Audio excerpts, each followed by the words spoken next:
Saudi আরব পাহাড়ের আঁকা পাকা রাস্তায় এভাবে কাজ করতে হয় প্রতিদিন রাত্রে, বিশেষ করে রমজানের ভিতরে কাজ করতে হয় আমাদের।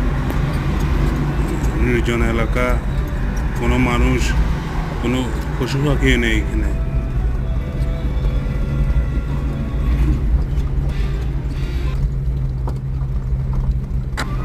এই পরিস্থিতিতে যদি সৌদির সাথে কিছু হয় আমাদের, পুরো রাত এখানে কাটিয়ে দিতে হবে আমাদের। দেখেন কি মর্মান্তিক জায়গা এখানে।